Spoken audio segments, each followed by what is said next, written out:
Welcome back to my channel. Today, we are going to talk about the most goated version of Yu-Gi-Oh! Yu-Gi-Oh! Duel Monsters. Yu-Gi-Oh! Duel Monsters was the second series in the Yu-Gi-Oh! Franchise. The Duel Monsters in the name would become the new focus of the franchise. We'll get into the history about the show a little later, but before we get any further, make sure to subscribe to this channel and don't forget to hit that bell notification icon so you never miss another update. Without further ado, let's get it.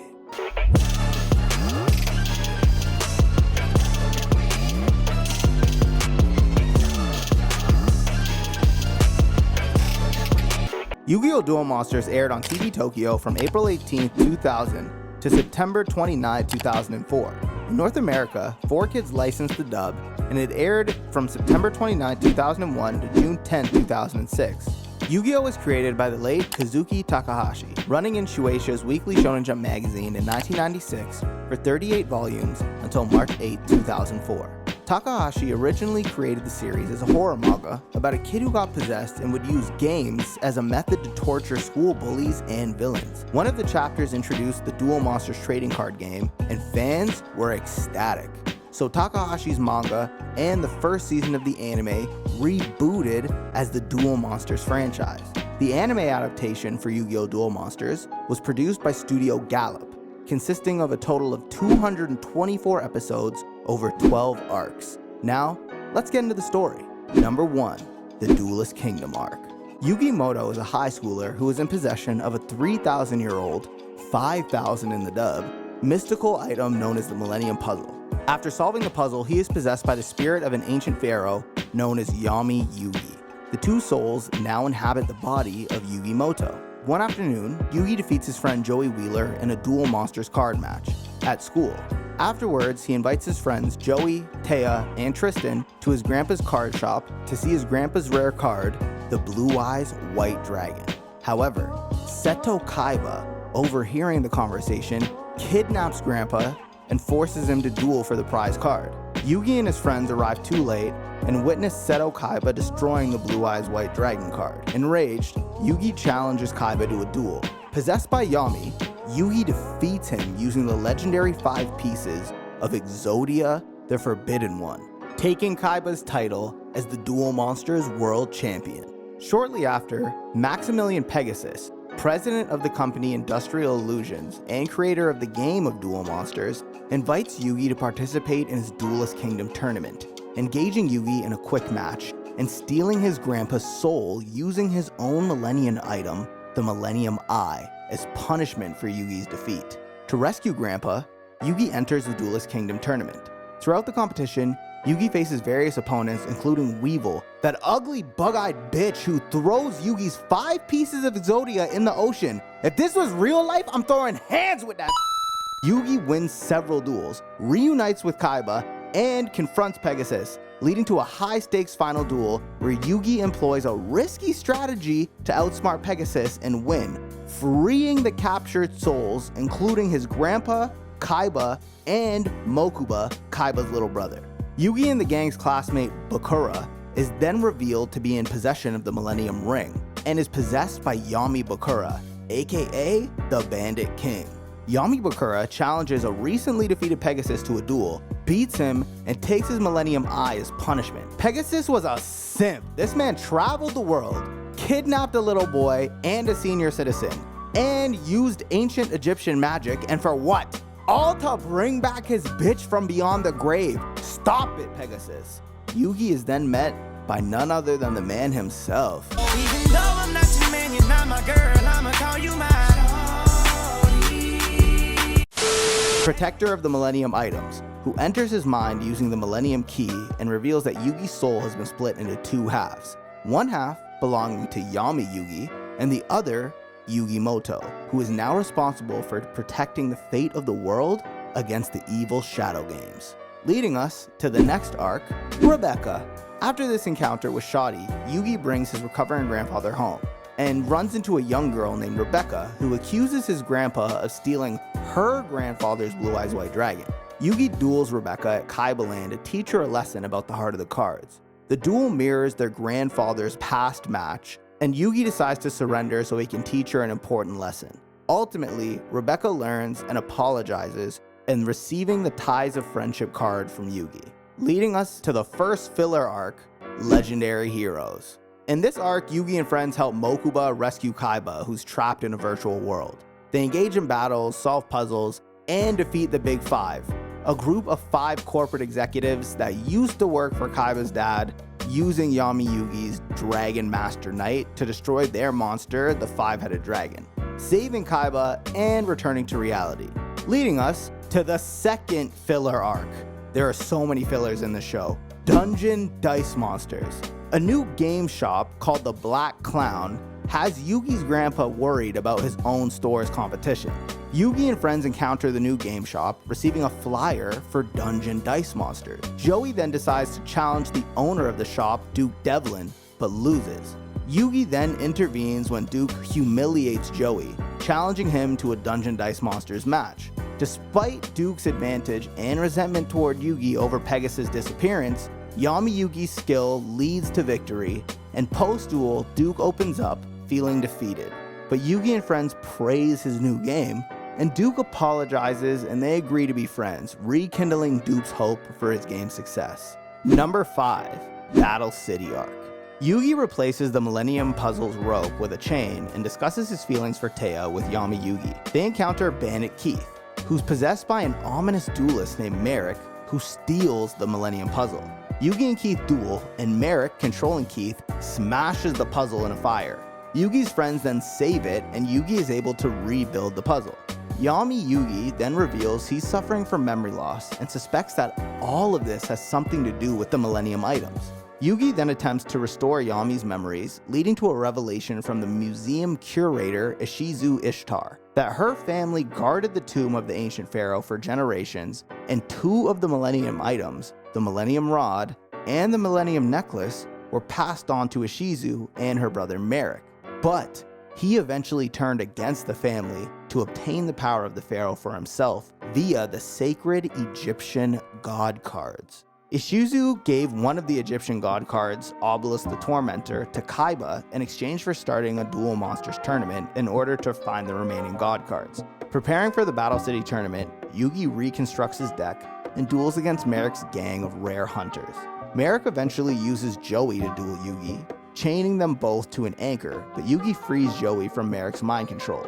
Yugi then defeats 2 more of Merrick's rare hunters, one of which leads him to acquire the Egyptian god card, Slifer the Sky Dragon. Meanwhile, Bakura, possessed by the Millennium Ring, is running amok in the background throughout the tournament. Yugi and Yami Bakura then duel, leading to Bakura's defeat. After Bakura's defeat, Shadi reappears to warn Yugi about the Egyptian god cards and Merrick. Ishizu then grants Yugi the Millennium Necklace to recover Yami's memories. Amidst this chaos, Bakura manages to escape, but he decides to go and duel Merrick, which wasn't a very good idea because motherfucker got bodied.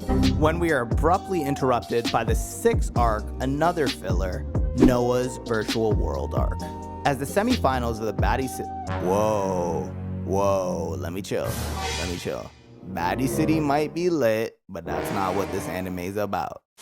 As the semifinals of the Battle City tournament is on, the Battle City blimp is hijacked by Noah Kaiba. Noah is the original heir to the Kaiba Corporation throne and the older brother of Seto and Mokuba. 6 years prior, when Noah was 12 years old, he was involved in a car accident which left him in critical condition. In the hopes of saving his son, Seto and Mokuba's dad uploaded Noah's mind onto a supercomputer just before Seto was adopted. Noah, now looking to take his revenge on Seto, kidnaps him and the others, hoping to take one of their bodies hostage, preferably Seto's. With the help of the Big Five and his father, Noah locked Seto and the others in his virtual world and duels them for their bodies. However, Yugi and Yami are able to defeat Noah using Kaiba's Blue Eyes White Dragons. As the virtual world collapses, Yugi and Seto leap off a building, awakening in the real world before impact. The group then reunites, evacuating the fortress as missiles destroy it. Number 7, the Battle City Finals Arc. After entering the Duel Tower Island, where the Battle City Finals will take place, Joey faces Merrick in a Battle Royale duel to determine who will advance to the next round of the tournament. Merrick defeats him using the Egyptian god card, the Winged Dragon of Ra, almost killing Joey and putting him in a coma. Yugi then duels Kaiba and wins, acquiring Kaiba's god card, Obelisk the Tormentor. The final match with Merrick begins.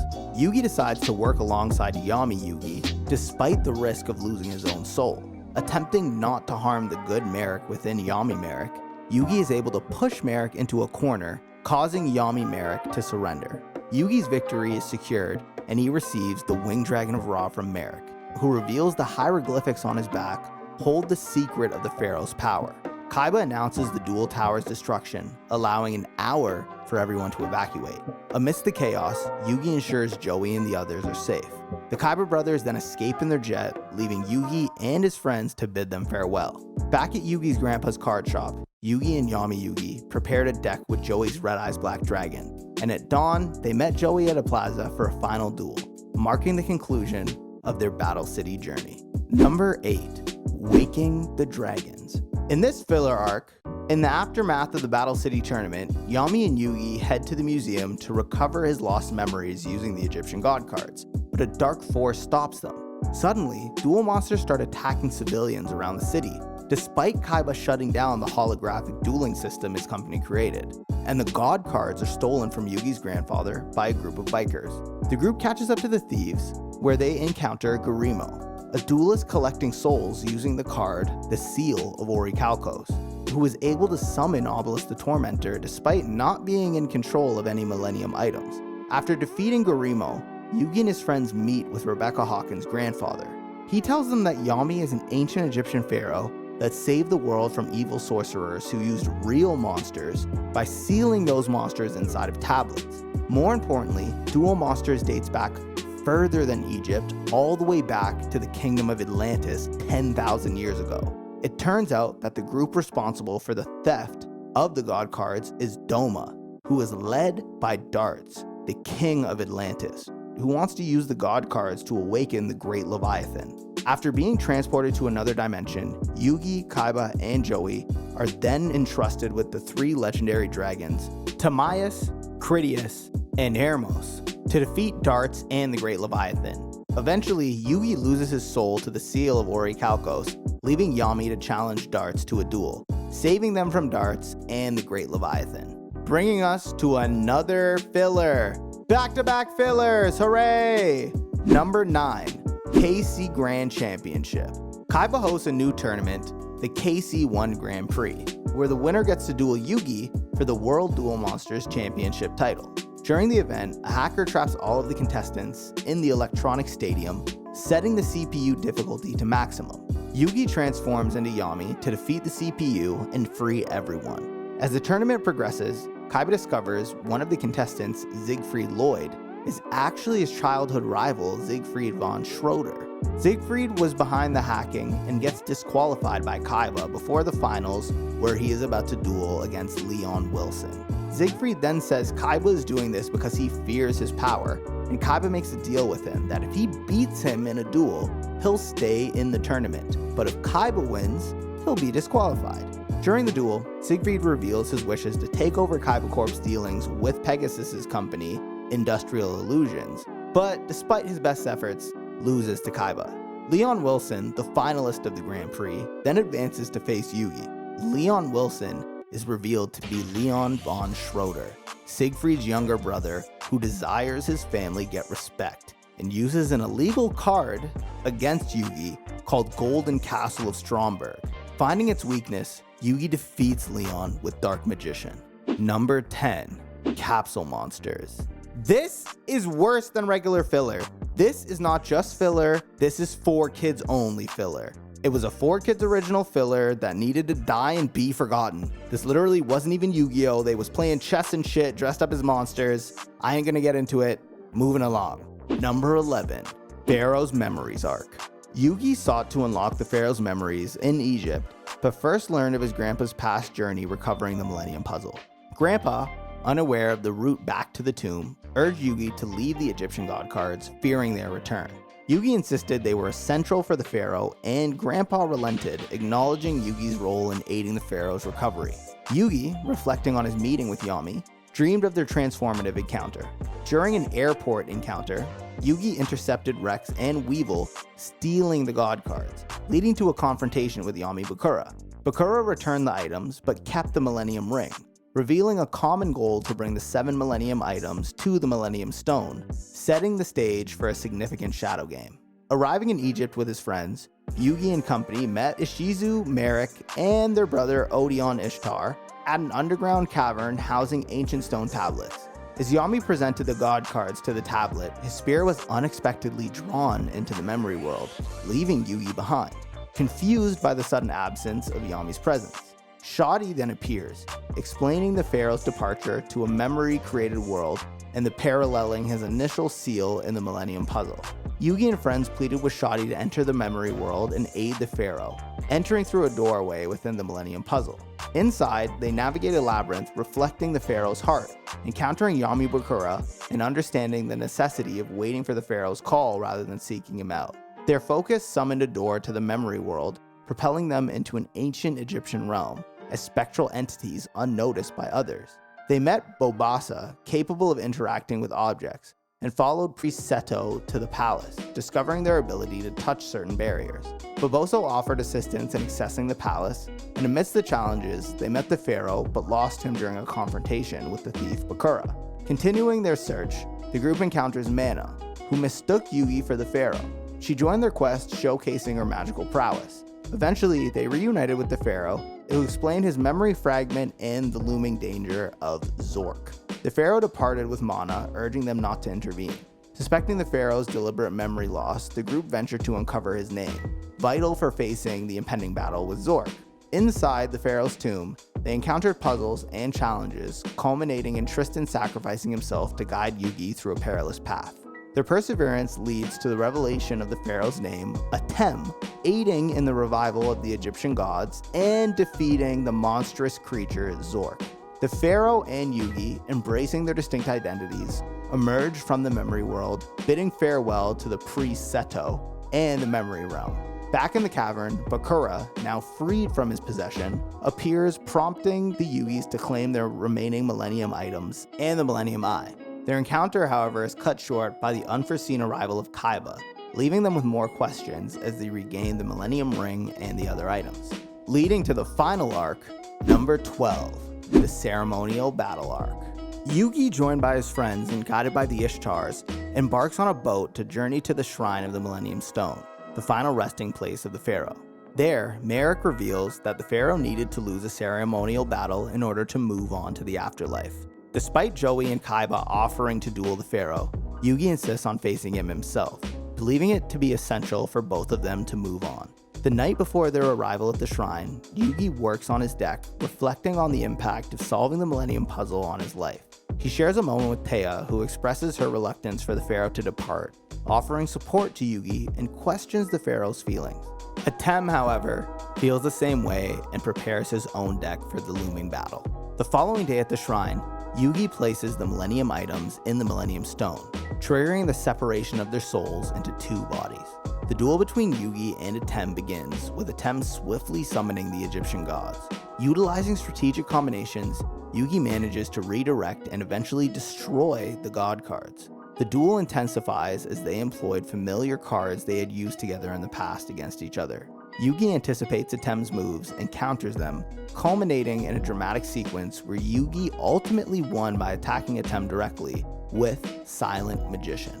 As the duel concludes, Yugi weeps, feeling weak for following Atem all this time and aspiring to match his strength on his own now that he's going to leave him.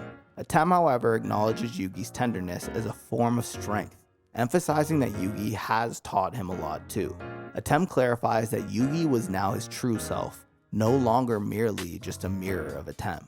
The Eye of Wadjat then reacts to Atem's name, opening a door to the spirit world.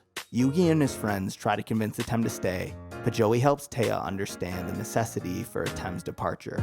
Entering the portal, the doorway closes, prompting the shrine to collapse, burying the Millennium items with it.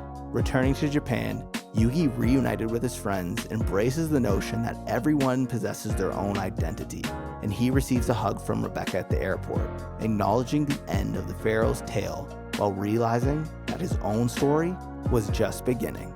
And that's the end of Yu-Gi-Oh! Don't forget to like, comment, subscribe, and hit the bell notification icon so you never miss another update. Until next time, peace! I don't know about you, but Yu-Gi-Oh! Was a huge part of my life. I met a bunch of friends through playing the card game. We would go over to each other's houses on the weekends, trade cards, go to card shops, buy and sell. I had a shit ton of decks, and to this day, a bunch of those people are still my very close best friends. On top of that, video games, Falsebound Kingdom for GameCube, Forbidden Memories for PS1 that was super hard, it should have been illegal. I still never, to this day, beat that game. I don't know what they were thinking. Was epic. And I can't help but think that without Yu-Gi-Oh!, a lot of the fun times in my childhood would never have existed. And when it comes to the 4Kids TV dub, don't sleep on the theme song.